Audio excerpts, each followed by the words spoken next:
К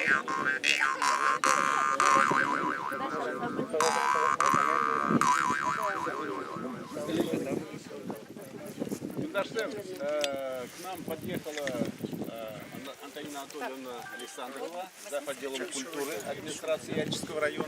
Я думаю, многие ее знают. Вот она как раз, в ее ведомстве находятся все эти наши памятники.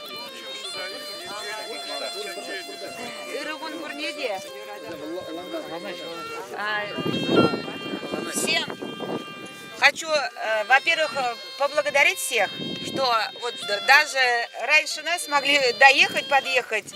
Значит, дорога у вас сегодня, намеченные планы все сбудутся, как вы запланировали. Рады вас приветствовать. Хабылдават персире переезжик шережинче. Чынакта, Шагымбек асырай умалы балыксем берин нумай везем. Эмерзене бұраган балыксем.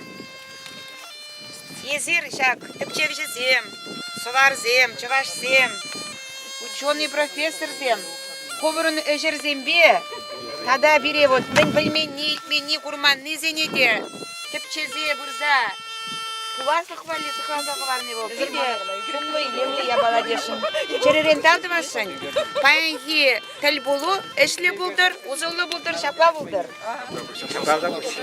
Калаза хварны майынде вот на этом месте в 2004 году и 2007 году республиканские большие мероприятия, последние годы имеется в виду, мы провели реконструкцию, как бы фестиваль межрегионального значения,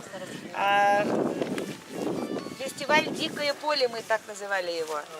Приезжали со многих регионов, наш земляк Балтай Мигуш, реконструкцию одежды той эпохи. В общем, очень был